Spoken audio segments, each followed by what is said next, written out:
اعوذ باللہ من الشیطان الرجیم بسم اللہ الرحمن الرحیم الحمد للہ رب العالمین والصلاۃ والسلام علی محمد وعلی آلہ وسلم۔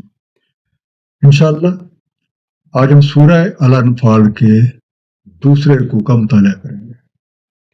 اس سے پچھلے رکوع کا خاتمہ اس بات پہ ہوا تھا کہ جب اہل ایمان میدان بدر میں معرکہ آرائی کے لیے صف بستہ ہو گئے تو انہوں نے اللہ تعالیٰ سے نصرت کی دعائیں مانگی۔ اللہ تعالیٰ نے کمال مہربانی سے ان کی دعائیں قبول کی اور فرمایا کہ میں 1000 ملائکہ کے ساتھ تمہاری مدد کروں گا، اور ساتھ ہی یہ حقیقت بھی واضح کر دی کہ ہر طرح کی نصرت اور مدد اللہ تعالیٰ ہی کی طرف سے ہوتی ہے۔ اس دعا کے ساتھ کہ اللہ تعالیٰ اپنے حبیب نبی پاک صلی اللہ علیہ وآلہ وسلم کی وساطت سے ہم سب کو قرآن کریم کا صحیح مفہوم عطا فرمائے۔ آئیے مطالعہ قرآن کا آغاز کرتے ہیں۔ سورہ الانفال رکوع نمبر 2 جو کہ آیات 11 سے 19 پہ مشتمل ہے۔ بسم اللہ الرحمن الرحیم۔ اِذْ یغشیکم النعاس امنۃ منہ، جب اس نے طاری کر دی تم پہ اونگ اپنی طرف سے امان کے لیے۔ وَيُنَزِّلُ عَلَيْكُم مِّنَ السَّمَاءِ مَاءً لِيُطَہِّرَکُم بِہ، اور نازل فرمایا تم پہ آسمان سے پانی تاکہ پاک فرما دے تمہیں اس سے۔ وَيُذْهِبَ عَنکُم رِجْزَ الشَّیطان، اور دور کر دے تم برت درماندگی شیطان کی۔ وَلِيَرْبِطَ عَلَىٰ قُلُوبِکُم وَيُثَبِّتَ بِهِ الْأَقْدَامَ، اور مربوط کر دے تمہارے دلوں کو اور ثبات دے اس سے تمہارے قدموں کو۔ پہلا لفظ النعاس، غنودگی، عام طور پر نیند کی ابتدائی کیفیت کو کہتے ہیں جب ذہن ماحول سے ہٹنے لگتا ہے۔ سلمر لیاربتا، تاکہ ربط کر دے یا باربط کر دے، ایک دوسرے کے ساتھ ہم آہنگ کرو، ٹو انٹیگریٹ۔ معرکہ بدر ہجرت کے دوسرے سال برپا ہوا تھا اور اہل ایمان نبی پاک صلی اللہ علیہ وسلم کی سربراہی میں مدینہ سے نکل کے کفار کے مقابلے کے لیے اپنی مقتول بھر تیاری کے ساتھ نکل پڑے۔ اہل ایمان کی تعداد دشمنوں کے مقابلے میں 1/3 کے قریب تھی، لیکن انہیں اپنے نبی کی بات کا مکمل یقین اور اللہ پہ پورا بھروسہ تھا، جبکہ مقابل لشکر کو اپنی عددی برتری اور اسلحے پر ناز تھا۔ دراصل یہ مارکا 2 گروہوں کے بیچ نہیں بلکہ 2 مختلف طرز عمل یعنی حق اور باطل کے درمیان تھا۔ اہل ایمان کا گروہ اللہ تعالیٰ کی خوشنودی، جبکہ فریق مخالف دنیاوی جو حشمت کے لیے برسر پیکار تھا۔ اللہ تعالیٰ نے کمال مہربانی سے جنگ شروع ہونے سے پہلے اہل ایمان پہ غنودگی کی کیفیت طاری کر دی، جس سے ان کا ذہن ہر طرح کے خیالات سے پاک ہو کے مکمل پرسکون ہو گیا۔ ان کی توجہ ہر طرف سے ہٹ کے صرف اور صرف اللہ تعالیٰ اور اس کا حبیب نبی پاک صلی اللہ علیہ وآلہ وسلم کی طرف مرکوز ہو گئے۔ اللہ تعالیٰ نے آسمان سے پانی نازل فرما کے شیطان کی نجاست یعنی اس کے وسوسوں کی میل ان سے دھو ڈالی، ان کے دلوں کو مربوط کر دیا اور ان کے قدموں کو ثبات دے دیا، اور دشمن کی ظاہری برتری کو پرواہ میں لائے بغیر اللہ تعالیٰ اور اس کا حبیب نبی پاک صلی اللہ علیہ وآلہ وسلم کی خوشنودی کی خاطر لڑنے مرنے کے لیے تیار ہو گئے۔ اِذْ یوحی ربک الی الملائکہ، جب وحی فرمائی آپ کے رب نے ملائکہ کی طرف، انی معکم وثبتوا الذین آمنوا، کہ میں تمہارے ساتھ ہوں، پس ثبات دو ایمان والوں کو۔ سألقی فی قلوب الذین کفروا الرعب، میں ابھی ڈالے دیتا ہوں کافروں کے دلوں میں رعب، فضربوا فوق العناق واضربوا منهم کل بنان، سو تم ضرب لگاؤ گردنوں پہ اور ضرب لگاؤ ان کے ہر پور کو. العناق گردن، نیکس، بنان انگلیوں کے پورے اور بڑائی سرے، ہم کہہ سکتے ہیں فنگر ٹپس. لیکن یہ لفظ انسانی قوت، قبضہ کرنے طاقت اور محکم گرفت کے لیے بھی بولا جاتا ہے. رب کریم نے آیت نمبر 9 میں کیے گئے وعدے کے مطابق کہ وہ اہل ایمان کی مدد فرمائیں گے، ملائکہ کو وحی فرمائی کہ وہ اہل ایمان کے قدم جما دیں اور کافروں کے دلوں میں روب ڈال دیں. اس مقصد کی خاطر ان کی گردنوں اور پور پور پہ ضرب لگائی جائے تاکہ ان کے لڑنے کی ذہنی اور جسمانی صلاحیتوں کو کچل دیا جائے اور وہ مسلمانوں کی قلیل تعداد سے مروب ہو جائیں. اس طرح اہل ایمان کا کام آسان ہو جائے گا اور کفار کا غرور خاک پہ مل جائے گا. ذالک بانہم شاقوا اللہ ورسولہ، یہ ہے کیونکہ انہوں نے شقاوت برتی اللہ تعالیٰ اور اس کے رسول سے.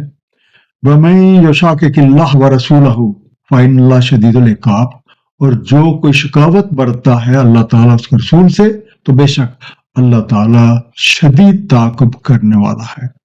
ذالکم فذوقوہ وان للکافرین عذاب النار، یہ ہے تمہارے لیے تو چکھو اسے، اور یہ کہ کافروں کے لیے آگ کا عذاب ہے. شاقو شقاق سے بنا، کٹ کر دور ہے یا جنہوں نے مخالفت کی، اپوسٹ. ان کافروں کے ساتھ یہ سلوک کرنے کی وجہ یہ ہے کہ یہ اللہ تعالیٰ اور اس کے رسول کی مخالفت کرتے ہیں اور ان کے مقابل آتے ہیں. اور قانون ربی ہے کہ جو کوئی شخص، کوئی گروہ یا قوم اللہ تعالیٰ اور اس کے رسول کے مقابل آتی ہے، اسے پکڑ کے اس کے جرم کی قرار واقعی سزا دی جاتی ہے. ابھی سے سزا کا مزہ چکھو تاکہ تمہیں معلوم ہو جائے کہ کافروں کے لیے آگ کا عذاب ہے. یا الذین آمنوا اذا لقیتم الذین کفروا زحفا، اے ایمان والو جب تمہاری مٹ بھیڑ ہو کافروں سے فوج کشی کی صورت میں، فلا تولوہم الادبار، تو مت پھیرنا پیٹھ ان سے. زحفا فوج کشی، ایڈوانسنگ اور مارچنگ ملٹری فورس. اس آیت کا خطاب تمام زمانوں کے اہل ایمان کے لیے ہے کہ جب کبھی بھی ان کی کافروں سے جو کہ فوج کشی کرتے ہوئے بڑے چلے آ رہے ہوں ان کے مقابل میدان میں اتریں تو کبھی بھی پیٹھ نہ دکھائیں. قرآن کریم کے مطابق اہل ایمان کے لیے جنگ صرف 2 حالتوں میں جائز ہے.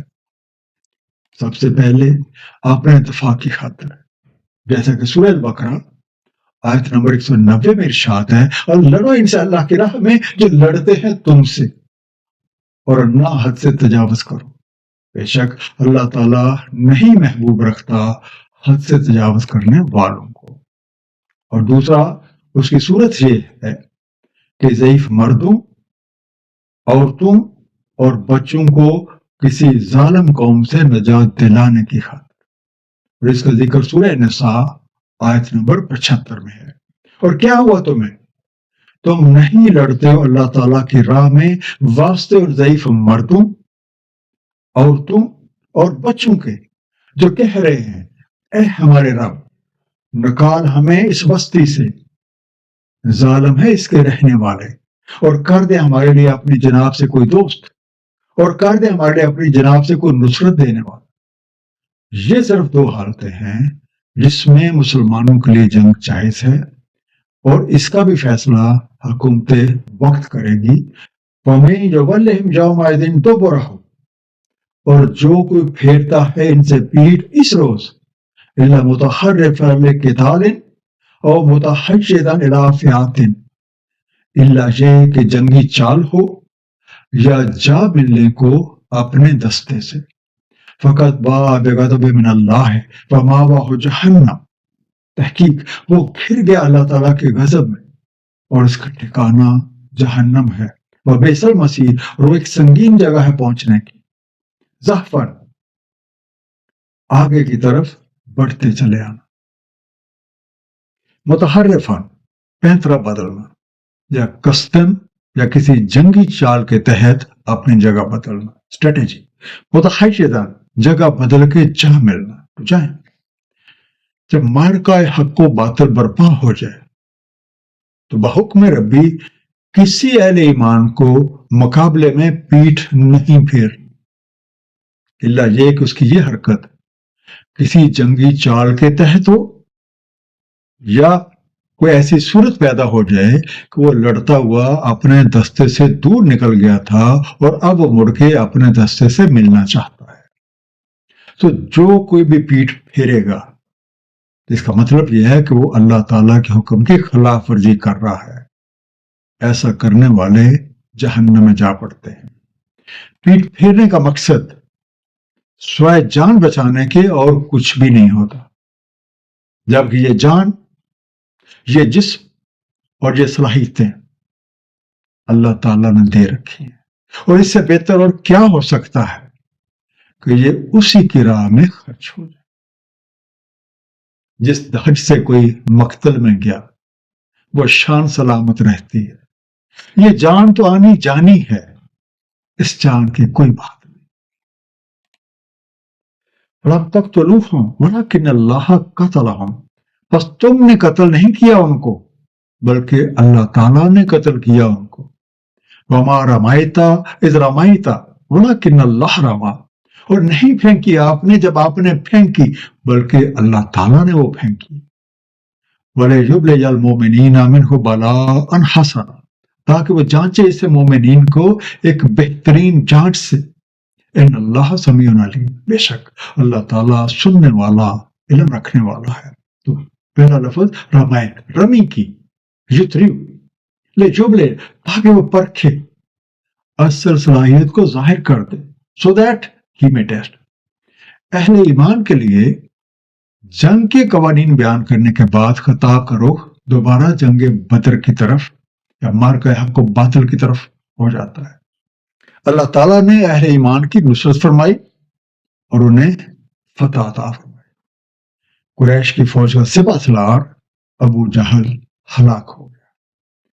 اللہ تعالیٰ نے اہل ایمان کے ہاتھوں ان سے کئی گنا بڑے لشکروں کو شکست دی، تاکہ اہل ایمان کو ایک بہترین انداز میں ایک جانچ سے گزار دے، جس کی بدولت نہ صرف یہ کہ ان کی صلاحیتیں نکھر کے سامنے آ جائیں بلکہ ان کا ایمان مزید پختہ ہو جائے اور وہ بہترین اجر کے مستحق بن جائے. تاریخ اسلام میں اصحاب بدر کا ایک خاص مقام ہے. ذالکم وان اللہ موہن قید الکافرین، یہ ہے تمہارے لیے، اور یہ کہ اللہ تعالیٰ کمزور بنا دیتا ہے کافروں کی چالیں. موہن ناکارہ کر دینے والا، ون who makes weak. یہ مارکہ تو ہو چکا. قانون ربی کے مطابق اللہ تعالیٰ ہمیشہ حق کا ساتھ دیتے ہیں اور وہ کافروں کی چالوں کو کمزور بنا دیتے ہیں. ان تستفتحوا وقد جاءکم الفتح، اگر تم نے فتح مانگی تحقیق آ چکی تمہارے پاس فتح. وَإِن تَنْتَهُوا فَهُوَ خَيْرٌ لَكُمْ، اگر تم باز آ جاؤ تو بہتر ہے تمہارے لیے. وَإِن تَعُودُوا نَعُدْ، اگر تم اعادہ کرو گے تو ہم بھی اعادہ کریں گے. وَلَن تُغْنِيَ عَنْكُمْ فِئَاتُكُمْ شَيْئًا وَلَوْ كَثُرَتْ، اور ہر نہ کام آئے گا تمہیں تمہارا گروہ کچھ بھی کثرت سے ہو. وَأَنَّ اللَّهَ مَعَ الْمُؤْمِنِينَ، اور بے شک اللہ تعالیٰ مومنین کے ساتھ. تعودو، تم پھر سے کرو گے. You repeat, you return. الفتح، فتح کسی معاملے کا کھل کے سامنے آ جانا، افتتاح ہو جانا، اوپننگ. اے کافرو، تم چاہتے تھے کہ حق و باطل کا معاملہ کھل کر تمہارے سامنے آ جائے، تو یہ لو، حقیقت کھل کے تمہارے سامنے آ چکی ہے اور تمہیں اس بات کا بخوبی علم ہو چکا ہے کہ کون حق پہ ہے اور اللہ تعالیٰ کس کے ساتھ. تمہارے حق میں یہی بہتر ہے کہ اپنی حرکتوں سے باز آ جاؤ، کیونکہ قانون کے مطابق اگر تم پھر سے وہی حرکتیں کرو گے تو تمہارے ساتھ ایسا ہی سلوک کیا جائے گا، اور اس صورت میں تمہاری تعداد، تمہارا مال و دولت اور اسلحہ وغیرہ کچھ بھی تمہارے کام نہ آ سکے گا، خواہ وہ کثرت میں کیوں نہ ہو، کیونکہ حق و باطل کی لڑائی میں اللہ تعالیٰ حق کے ساتھ ہے۔ اللہ تعالیٰ نے میدان بدر میں جنگ شروع ہونے سے پہلے اہل ایمان پہ غنودگی طاری کر دی، جس کی وجہ سے ان کے ذہنوں سے دشمن کا خوف محو ہو گیا۔ اپنے وعدے کے مطابق اللہ تعالیٰ نے 1000 فرشتے اتارے اور انہیں وحی فرمائے کہ وہ دشمنان حق کے دلوں میں اہل ایمان کا روب ڈال دیں۔ رب کریم کی نصرت کی بدولت اہل ایمان نے قلیل تعداد اور بے سر و سامانی کے باوجود اپنے دشمنوں کو شکست دی، حق کا بول بالا ہوا اور باطل شکست سے دوچار ہوا۔ اللہ تعالیٰ ہم سب کو قرآن کریم کا صحیح مفہوم عطا فرمائیں اور اس پہ نبی پاک صلی اللہ علیہ وآلہ وسلم کی سیرت طیبہ کے مطابق عمل کی توفیق دیں۔ صدق اللہ العلی العظیم، صلی اللہ تعالی علی حبیبہ محمد وآلہ وسلم۔